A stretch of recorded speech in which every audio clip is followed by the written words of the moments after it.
Assalamualaikum warahmatullahi wabarakatuh. Izin memperkenalkan diri, nama saya Yunda Mariska dengan NPM 21130240222 dari Prodi Pendidikan Biologi Universitas Lampung kelas B angkatan 2021. Baik, sebelumnya yang terhormat kepada Bapak Dr. Trijalmo MSI dan Bapak Median Agus Priyadi, SPD MPD, dan teman-teman sekalian yang saya banggakan. Baik, pada hari ini saya akan menjelaskan tentang profil pelajar Pancasila. Lalu di video ini saya akan memaparkan materi yang berupa apa itu profil pelajar Pancasila dan komponennya apa saja, lalu urgensi apa saja yang ada di profil pelajar Pancasila, lalu tema apa saja yang terdapat di dalam profil pelajar Pancasila, lalu yang terakhir contoh penerapan dari profil Pancasila itu apa saja. Baik, berikut ini adalah pemaparan video yang dapat saya sampaikan. Nah, apa sih profil pelajar Pancasila itu? Sesuai dengan visi dan misi dari Menteri Pendidikan dan Kebudayaan yang tertuang di dalam nomor 22 tahun 2020 tentang rencana strategis Kementerian Pendidikan dan Kebudayaan di tahun 2020 hingga 2024, di mana dipaparkan bahwa pelajar Pancasila adalah perwujudan pelajar Indonesia sebagai pelajar sepanjang hayat yang memiliki kompetensi global dan berperilaku sesuai dengan nilai-nilai Pancasila. Selanjutnya, kita akan membahas tentang 6 komponen utama profil pelajar Pancasila. Nah, bisa kita lihat di dalam gambar ini ada diagram yang menunjukkan 6 komponen utama dari profil pelajar Pancasila. Yang pertama, ada beriman bertakwa kepada Tuhan Yang Maha Esa dan berakhlak mulia. Yang kedua, ada berkebinekaan global. Yang ketiga, bergotong royong. Yang keempat, kreatif. Dan yang kelima bernalar kritis. Dan yang keenam, mandiri. Baik, di sini komponen yang pertama ada beriman, bertakwa kepada Tuhan Yang Maha Esa, dan berakhlak mulia. Di komponen utama ini adalah dijelaskan bahwa pelajar Indonesia yang beriman dan bertakwa serta berakhlak mulia agar dapat memahami ajaran agama dan kepercayaannya serta menerapkan pemahaman tersebut di dalam kehidupannya sehari-hari. Di dalam komponen yang pertama ini bisa kita lihat di gambar bahwa memiliki 5 elemen kunci. Yang pertama, iman dan takwa kepada Tuhan Yang Maha Esa. Yang kedua, akhlak pribadi. Yang ketiga, akhlak kepada manusia. Yang keempat, akhlak kepada alam. Dan yang kelima, akhlak bernegara. Baik, komponen yang kedua ada berkebinekaan global, di mana di komponen kedua ini dijelaskan bahwa pelajar Indonesia itu mampu mempertahankan budaya luhur, lokalitas, dan identitasnya, dan tetap berpikiran terbuka dalam berinteraksi dengan budaya lain, sehingga menumbuhkan rasa saling menghargai dan kemungkinan terbentuknya budaya baru yang lebih positif, dan tidak bertentangan dengan budaya luhur bangsa. Dapat kita lihat di dalam tayangan video ini bahwa ada 3 elemen kunci berkebinekaan global. Yang pertama, mengenal dan menghargai budaya. Yang kedua, komunikasi interaksi antar budaya. Dan yang ketiga, refleksi dan tanggung jawab terhadap pengalaman kebinekaan.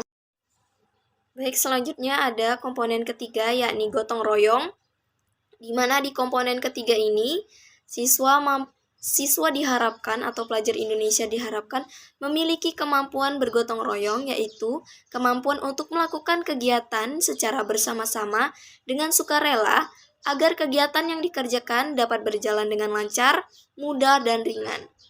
Dapat kita lihat di penayangan video ini bahwa ada 3 elemen kunci dari gotong royong. Yang pertama, kolaborasi. Yang kedua, kepedulian. Dan yang ketiga, berbagi.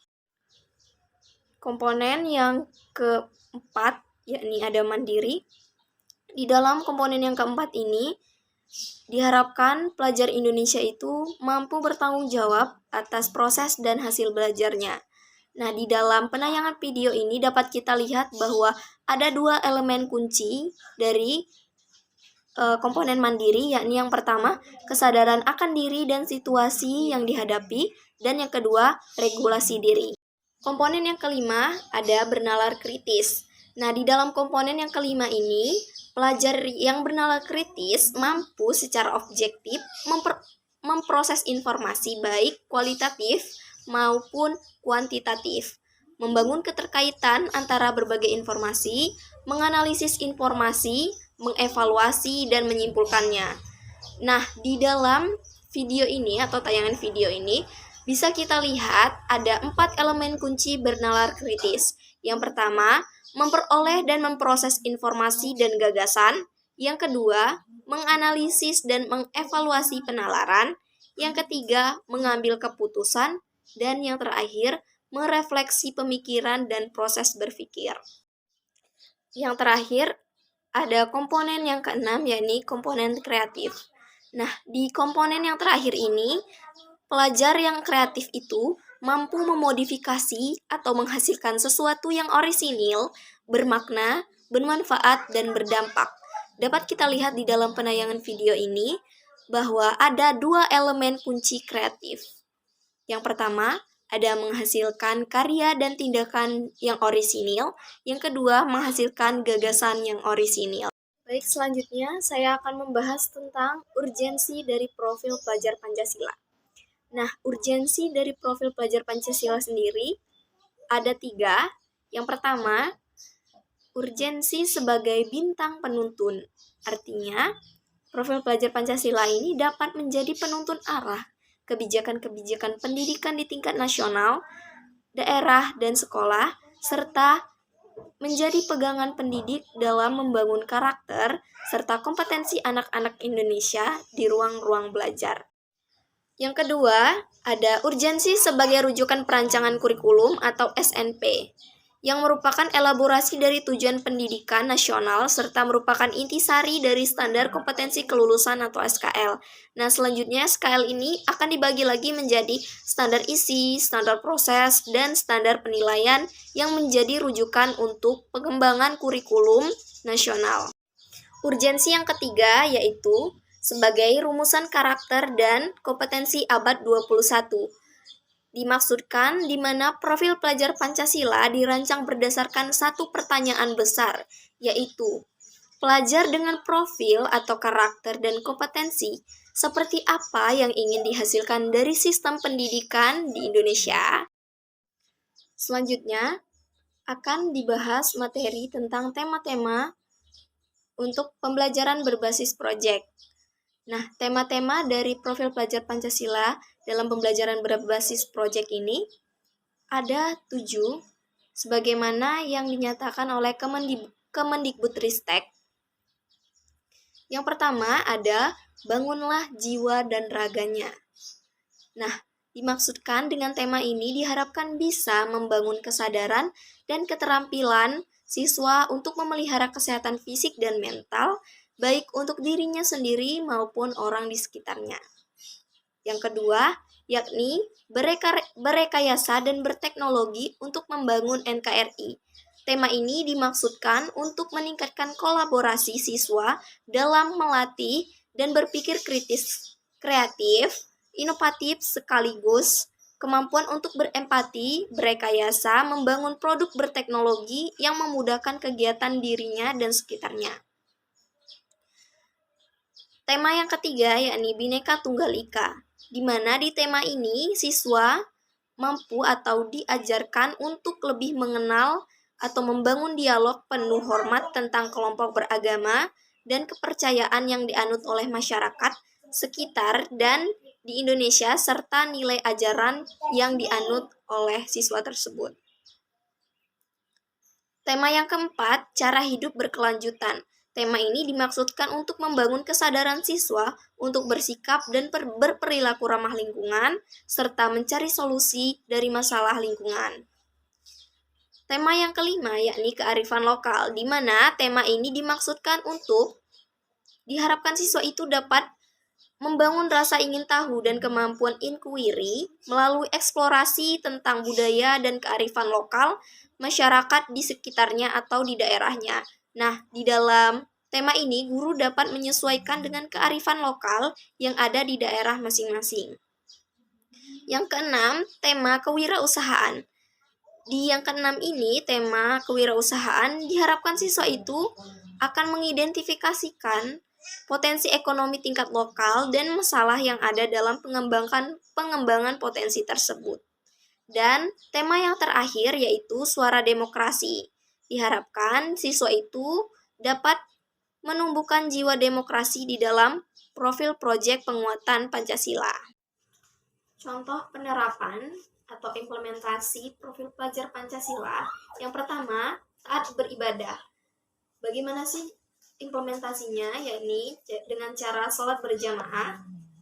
Selama di lingkungan sekolah, pelajar wajib untuk mengikutinya. Selain itu, di beberapa sekolah juga mengadakan praktikum pengurusan jenazah, hafalan Al-Quran, serta di beberapa sekolah mewajibkan praktikum sholat sebagai syarat kelulusan.